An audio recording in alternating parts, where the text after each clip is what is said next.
سب سے پہلے مالک صاحب مجھے بتائیے گا سر، کیونکہ آبویسلی آپ ذرا معیشت کو بھی سمجھتے ہیں اور بہت سارے لوگ جو معیشت کو دیکھ رہے ہوتے ہیں ان کے بارے میں بھی آپ کو خبریں ہوتی ہیں.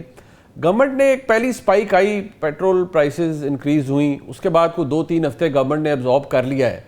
بٹ جو اس وقت حالات نظر آ رہے ہیں، اللہ کرے کہ وہ بہتری ہو جائے اور کچھ چیزیں بہتر ہو جائیں، لیکن کوئی ابھی بڑی جسے کہتے ہیں کہ بڑی فلوئڈ سی سچویشن ہے، انسرٹنٹی بہت زیادہ ہے. اگر پرائسز اسی طرح انٹرنیشنل مارکیٹ میں کوئی ایک اور آدھا سپائک آ گیا، کوئی $150 $200 یا ایون $200 پر بیرل کی بات ہو رہی ہے، تو یہاں کیا امپیکٹ آئے گا اس کے اوپر اور کتنا ایبزارب کر پائے گی گورنمنٹ آپ کے نزدیک؟ دیکھیں گورنمنٹ ابزارب تو ایک حد تک ہی کر پائے گی منیب، لیکن ایشو یہ ہے کہ باقی دے ہیو ٹو، جس کو کہتے ہیں نا ایک دوسری جگہ سے پیسے نکال کے یہاں ڈالنے بھی پڑیں گے. گورنمنٹ کی ابھی تک ہمیں سوائے آپٹکس کے ایکسپینڈیچر کٹنگ کے ہمیں کوئی ریئل ایکسپینسز نظر نہیں آ رہے. 2 چھوٹی ایگزامپلز دیکھ لیں، کتنا بجلی کا بل پہلے ہی لوگوں کی چیخیں نکل گئی ہوئی. اب انہوں نے کیا کروا دیا، انہوں نے جو اپرووڈ کیپیسٹی ہے اس کے اوپر آپ کو بلیں آئے گی، ناٹ آن دا بجلی جو آپ نے یوز کیا، بلکہ آپ کا میٹر پہ اپرووڈ کیا ہے. سو آن این ایوریج اگر آپ کا پہلے مہینے کا بل تھا لیٹ سے 15,000 18,000، تو آپ کا اس میں 4 سے 6,000 ایڈ ہو جائے گا. اگر اس سے زیادہ بل آتا ہے تو اس سے بھی زیادہ ایڈ ہوگا. تو یہ اب اس طرح چیزیں نکال رہے ہیں. انہوں نے ابھی ایک آپ نے سنا ہوگا پچھلے دو کہ جی ہم نے ہائی آکٹین جو ہے وہ اس کے اوپر ہم نے بڑھایا تاکہ عام آدمی پہ اس کا بوجھ نہ آئے. اب یہ جتنی آپ کی عام ٹویوٹاز ہیں، ہونڈاز ہیں، جو مڈل کلاس کی گاڑیاں ہیں، امیروں کی گاڑیاں نہیں ہیں، یہ مڈل کلاس کی گاڑیاں ہیں، ان کے ٹربو انجن جاتے ہیں، یہ ٹربو کارز ہوتی ہیں.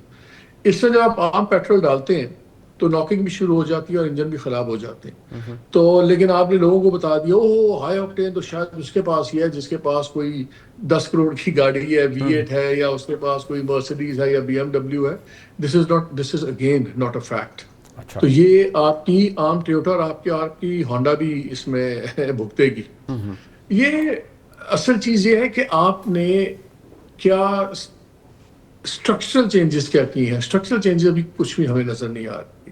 کیا آپ کے لائن لاسز کم آ گئے ہیں؟ جو آپ ریفائنریز کو جو آپ اتنے پیسے کھلاتے رہے اپ گریڈنگ کے لیے، وہ ابھی بھی جا رہے ہیں. اب ہمیں بتایا جاتا ہے کہ نہیں وہ اپ گریڈنگ کے لیے نہیں تھے جی، وہ تو پہلے کے کانٹریکٹس تھے جس میں ان کے گارنٹی ریٹرنز تھے، اس کے مطابق چل رہے تھے. یہ پرابلمز یہ آ رہی ہیں. اور جہاں تک تیل کی بات ہے، ٹینکرز تو ہمارے تو آ گئے ہیں ٹینکرز، اور وہ آگے بھی انشاءاللہ آ جائیں گے. آپ نے کل بھی سنا کہ جی 12 اور آئل ٹینکرز گزریں گے جو پاکستانی فلیگ فلائی کر رہے ہیں. وہ نیسیسرلی ہمارے ہو نہ ہو، لیکن بیکاز ہماری ارینجمنٹس کے ساتھ کچھ اور ملکوں کے بھی گزر رہے ہیں. سو ہمارا اتنا مسئلہ ہونا، اس پروویژن آف فیول مسئلہ نہیں ہونا چاہیے. پرائسنگ کی بات ہوگی، لیکن پرائسنگ گورنمنٹ کو ابزارب کرنی ہوگی. دوسری جو چیزیں ہیں جس میں آپ کہتے ہیں کہ اسٹرکچرل ایشوز، اسٹرکچر پہ مجھے فرینکلی کوئی کام ہوتا نظر نہیں آ رہا. جو اسٹرکچرل فلاز ہیں اس پہ کام نظر نہیں آ رہا. اس لیے تو وہی بات ہے کہ آپ کو بڑا زخم لگا، آپ اس پہ بینڈیڈ لگا رہے ہیں. اس طرح بینڈیڈ سے ایک ڈنگ ٹپاؤ کام تو ہوتا ہے، لیکن I don't see how they're going to make اس کو کیسے ٹھیک کریں گے، پراپر اس کا ٹریٹمنٹ نہیں. اچھا یہ بھی بتائیے گا بھائی صاحب، آپ کے نزدیک آبویسلی پاکستان کے لیے آج یہ دن آج کل بہت اہم ہے، کیا کوئی چیزیں ایسی ہیں جو انڈر دا ریپس رکھی گئی ہیں اور وہ نہیں ریویل کی جا رہی؟ کیونکہ کل جو اعلامیہ تھا جو اس کو اسحاق ڈار صاحب نے پڑھا، وہ بھی بڑا میجرڈ ایک اسٹیٹمنٹ تھی جو آپ کے میرے سامنے آئی. Is there something which is obviously not been revealed so far? A lot of it is not being revealed and we don't expect it to be revealed also. ایسے معاملات میں تو آپ کو مجھے نہیں بتائیں گے، پبلکلی نہیں آئیں گے، اور وہ سمجھ آتی ہے، خاصیت ایسی ہے. لیکن اب دیکھیں بڑی امپورٹنٹ ڈیولپمنٹ ہے. اب تو آفیشلی بھی شاید اناؤنس ہو گیا کہ ایک ڈیلیگیشن کل ہمارا چائنا بھی جا رہا ہے جی، اور ڈار صاحب ہوں گے، سنا اس میں شاید بلاول بھٹو صاحب بھی ہوں گے، اپنا محسن نقوی بھی ہوں گے، اور شاید DGI بھی ہوں گے، اور چائنا کے ساتھ وہ جا رہے ہیں. اگین دیٹ مینس کہ چائنا ایک بڑا سینٹرل رول اب اس نیگوسیشن پروسیس میں کر رہا ہے. پر having said that at the same time ہمارے پہ ایک بڑے ہی امپورٹنٹ گلف ملک کا بہت زیادہ پریشر بھی آ رہا ہے کہ جی آپ سائڈ چوز کریں، آپ کس طرح. اچھا، اور اس ملک میں وہ ملک بہت اسپیسیفکلی بہت زیادہ ٹارگٹ ایران نے کیا بھی ہے ان اسٹرائک سے. جی جی جی ہمارے لیے بھی بڑا امپورٹنٹ ہے یو اے ای. ہمیں کیا نام لینے میں بالکل صحیح بات. یو اے ای ہے. یو اے ای آفٹر سعودی عربیہ ہمارے وہاں سے بہت لوگ ہیں, بہت کام پیسے آتے ہیں, سب کچھ کرتے ہیں. ہمارے یہاں ان کی انویسٹمنٹس بھی ہیں.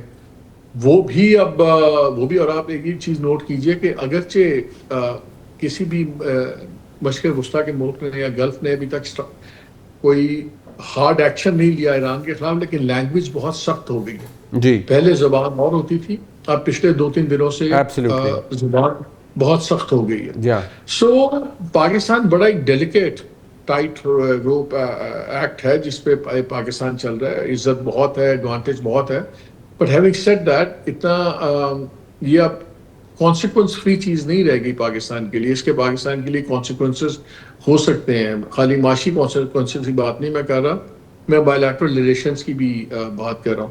لیکن یہ بہت بڑی ڈیولپمنٹ ہے جو کل ترکی بھی یہاں تھے, سعودی عربیہ بھی یہاں تھا. یہ بہت بڑی ڈیولپمنٹ اس لیے ہے کہ وہی ملک جن کی زبان بہت سخت ہے ان کا پاکستان آنا, ان نیگوسیشنز کے اندر بیٹھنا, ایک کامن اسٹریٹجی کے اوپر کام کرنا, پھر اگلے دن ہمارا لوگوں کا چین جانا.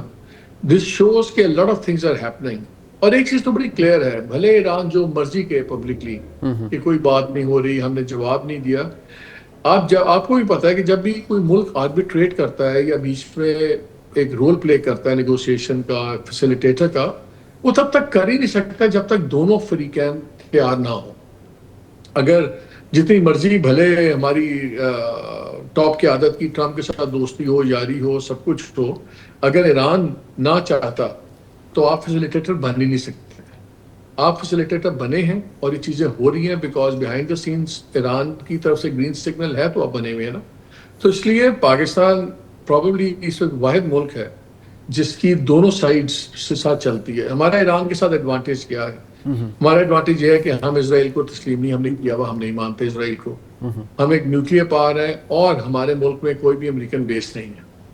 یہ ہمارے دو سب سے بڑے فرق ہیں بٹوین ادر خلیج کے ممالک کے اور ہمارے میں. اینڈ ڈسپائٹ کہ ہماری ہسٹری ایران کے ساتھ کافی پیچی رہی ہے, بڑی چیکرڈ ہسٹری بھی ہے ان مینی ویز. بڑا ایک زمانے میں مسٹرسٹ بھی بہت ہائی تھا, لیکن حالات ایسی جگہ لے آئے ہیں کہ we are the best possible facilitators from the Iranian perspective also. اچھا, اور ہماری بھی سینسٹیوٹی ہے. ایران کے باہر اگر کہیں سب سے بڑی اہل تسلیم پاپولیشن ہے ہمارے پاس ہے. بالکل ایسی. اچھا ایک چیز ہمارے ساتھ بلکہ I think behind the sense کافی کچھ ہو رہا ہے بیکاز ٹرمپ کے لیے بھی کافی مصیبتیں ہیں. اور اگر یہ ٹرمپ نے غلطی کی فوجیں زمین پہ لانے کی, یہ بہت بڑی ایک غلطی ہوگی.